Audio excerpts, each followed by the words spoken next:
பெத்த தாய்க்கு அவன் துரோகம் பண்ண எந்த பிறவிலையும் நல்லா இருக்க மாட்டான். தாயின்னா அருமை தெரியாத இருக்கிறான். தாய்க்குள்ள பாச நிகர் எதுவுமே இல்லை. அதை கொண்டு நடுத்தரில் விடுறான். அவன் எத்தனை பிறவி எப்பிறவி எடுத்தாலும் சரி, அறிவே இருந்தாலும் செத்து போன அறிவாளியா தான் இருக்கணும். அம்மாவை முடிஞ்ச அளவுக்கு நீ பாதுகாத்துக்கிட.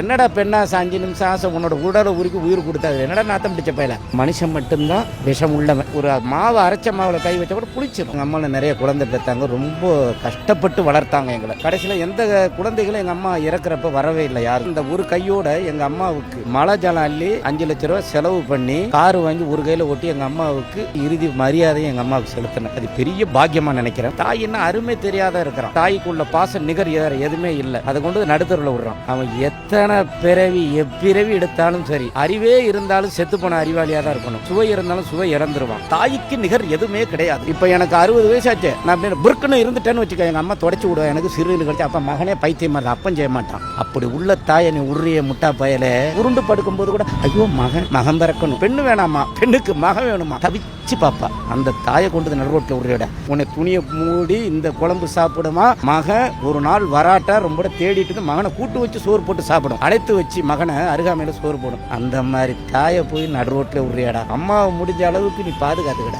என்னடா பெண்ணா 5 நிமிஷம் ஆசை உன்னோட உடலை உருக்கி உயிர் கொடுத்தாது. என்னடா நாத்தம் பிடிச்ச பையல. அம்மா தான் அம்மாவை பார்த்துக்கிட்ட. அம்மாவை மிஞ்சி ஒண்ணு இல்லடா. அம்மாவை எவன் சரியா பார்க்க நடத்துறடா குடும்பமே உருப்படாது. பல பேர் மக்களை நான் பார்த்திருக்கேன். ஒரு அம்மா ரொம்ப வசதி படைச்சாங்க. அவரோட பையன் கல்லூரி பேராசிரியர். அவங்க மனைவி மந்தான வாழ் பிடிச்சிட்டு போய் அங்க போய் விட்டுட்டாரு அனாதை ஹாஸ்டல்ல. இப்ப இறந்துட்டாங்க, என்ன பண்ணலாம்னு கேக்குறாங்க அமெரிக்கா போன் பண்ணி. அவர் சொல்றாங்க அதை பத்தி எங்கிட்ட சொல்லாதீங்க, பணம் தரேன், நீங்களே பண்ணிருங்க அந்த வேலையை அப்படின்னாங்களா. அவன் வாழ்வதை விட இறப்பதே மேல். அப்போ அருஞ்சுவையிலும் சரி வாழ்றதுலயும் அர்த்தம் இல்லை. தாயை எவன் மறந்தான அவன் மனுஷனே கிடையாது. என் தாய் 3 மாசம் வயிற்றுல சுமக்குது. ஐயோ மகன் என்ன செய்வானோ, இவளுக்கு என்ன செய்வானோ மகன் தெரியாது. ஆனா தவிப்பா இரவும் பகலும். அப்படியே படுத்து தூங்க 3 மாசம் குழந்தை அப்படி லைட்டா நரசும் போது தூக்கத்தை மாதிரி டக்குன்னு இரும்பு கடிச்சிருச்சா மகனுக்கு. அவ பெத்து 3 மணி நேரத்தில் சிகப்பு ரத்தம் வெள்ளையா உதரமா மாறுது. தாய்க்கு இணை எதுவுமே கிடையாது. அது மாதிரி தாயை விட்டுட்டு முந்தானை பிடிச்சா மனைவின்னு போனா அவன் மனுஷன் சேர்த்துல ரெண்டையும் இரு கண்ணுல வைக்கணும். அம்மாவை மட்டும் யாருமே விடக்கூடாது. எங்க அம்மா இறந்துட்டாங்க, இன்னமும் நான் கதவை சாத்திக்கிட்டு அழுவேன். அம்மா மாதிரி ஒன்றும் கிடையாது. அம்மா தான். அதனாலதான் ஒரு சின்ன இடம் வாங்கி இப்ப கட்டிக்கிட்டு இருக்கேன். அது ஒரு குடிசை. ஏன் அது கட்டுறேன்னா எங்கேயும் இருந்துடலாம். எங்க அம்மா செத்த சுடுகாட்டில் எண்ணெய் எரிக்கணும். அதனாலதான் நாங்க இருக்கேன். பெத்த தாய்க்கு அவன் துரோகம் பண்ண எந்த பிறவிலையும் நல்லா இருக்க மாட்டான். அந்த நாடே அழிஞ்சு போன நாடு தான். தாயை நடுத்தரில் விட்டா. தாயை காப்பாத்திக்கங்க. எப்பவுமே தாய் காலில் விழுந்து வணங்குங்க. உன் பெத்த தாய் கிட்ட எந்த ஊர்ல இருந்தாலும் ஒரு 4 மணி நேரம் பெயின் பண்ணு. இப்ப நான் எங்க அம்மா இருந்துகிட்டே இருக்கேன். நான் ஒரு வயசுல ஜிருக்குன்னு கக்கூசு போயிட்டு இட்டு தின்னுகிட்டே இருக்கப்ப பீச்சை கையில தொடச்சிட்டு விடு என் பையன் தான் அப்படின்னு. நான் 10 வயசுல ஒரு உரல்ல மூத்திரம் பெஞ்சிட்டேன். கருத்து தெரியும், கருவாட்டு குழம்புல.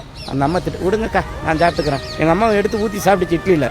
அப்போ தாயோட அனுபவத்தை நான் பெற்றேன். சிறகலை மூடி. இப்போதான் எங்க அம்மா இருந்தாங்க. கடைசியில் என்கிட்ட உயிர் விட்டுருங்க. யாரா இருந்தாலும் அம்மா மாதிரி வராது. அப்பா நான் அந்த மாதிரி வேலையை பண்ணுவேன். தூக்குடி அப்படின்ட்டு போயிடுவேன். குழந்தை அசிங்க மாட்டேன், சாப்பிட மாட்டேன். அம்மா மனுஷன் மட்டும்தான் விஷம் உள்ளவன். ஒரு மாவை அரைச்ச மாவுல கை வச்ச கூட புளிச்சிடும். அப்ப நல்ல தோசை எடுத்து நாவல வச்ச உடனே மனுஷன் மலத்தையும் ஜலத்தையும் சிறுநீரையும் ஜலத்தையும் சுமந்துக்கிட்டு எவன் குடியை கெடுக்கிறது, எவனை ஏமாத்துறது, என்ன பண்றா, இப்படிதான் மனுஷன் போவான்.